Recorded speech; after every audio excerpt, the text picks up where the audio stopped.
If you walked into a flipped classroom, you're going to see kids actively involved in their learning. If it's science, they might be doing experiments. It's a foods class, they're going to be making foods, having conversations with each other. They're getting more help from their teacher. The teacher's going to be walking around and helping their students. You've seen these things before, but if you will, the magic of the flipped classroom is there's going to be more time for those things. My work in flipped learning started in 2006, 2007, when Erin Sams and I were having a conversation with our assistant director of curriculum instruction. She came down and she said, "I love it that you guys are recording your lessons for your kids." And she says, "My daughter has her professor recording her lessons, and she loves it." And then she said these words. These are the words that sort of changed everything for us. She said, "My daughter loves it because she doesn't have to go to class anymore." We then said, what if instead of our students getting the content in class, what if they got it outside of class and then they did their classwork at home? And that's how we started flipping our classes.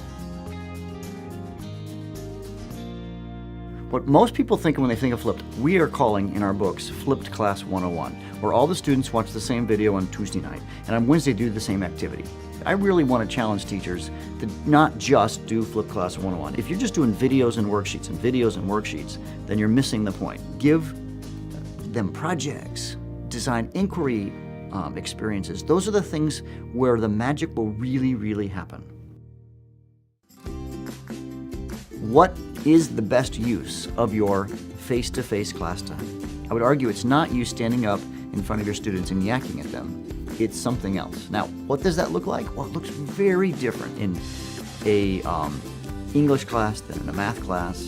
Teachers are just so stuck in the front of the room, whether chalkboard, whiteboard, PowerPoint, whatever it is. When you move the direct instruction, many people think of that as the lecture, to the individual space. Then it transforms the classroom into an active place where students are applying and analyzing and creating.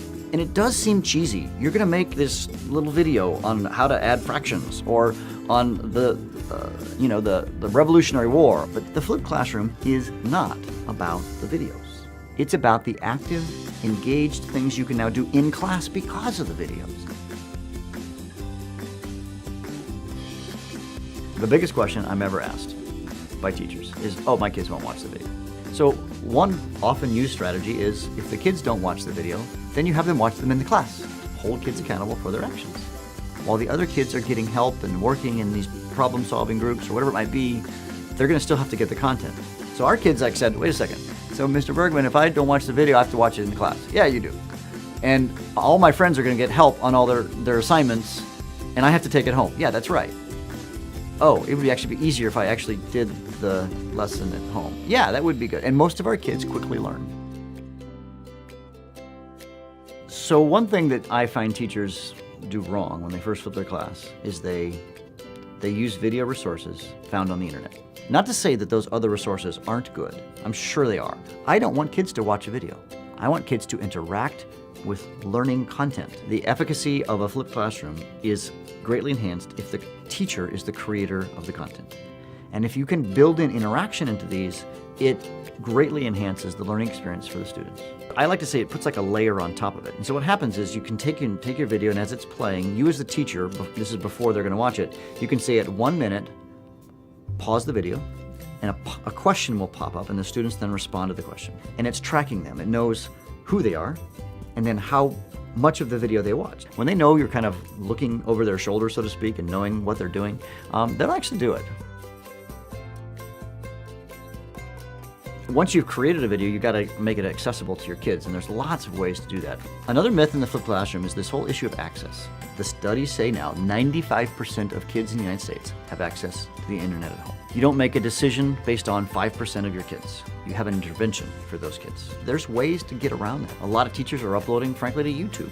So if YouTube is not blocked, and I know that's not always the case, but if YouTube is not blocked, I'm a fan of YouTube because every device any kid's gonna have access to will play a YouTube video. The reality is flipped class is a gateway to those deeper learning strategies that we've been talking about teachers using for a long, long time, and let's be honest, they're not using them. The entry point for a flipped classroom is not to flip a class, but to flip a lesson. As your very first lesson, I would recommend you answer this question. What is something that you find yourself repeating over and over and over again? Over and over and over again. Flip that lesson. In the 2007-2008 school year, Aaron Sams and I had made a commitment to completely pre-record all of our lectures. That first year, we made 100 videos in one class and 67 in another class. We began to see our students taking more ownership for their learning.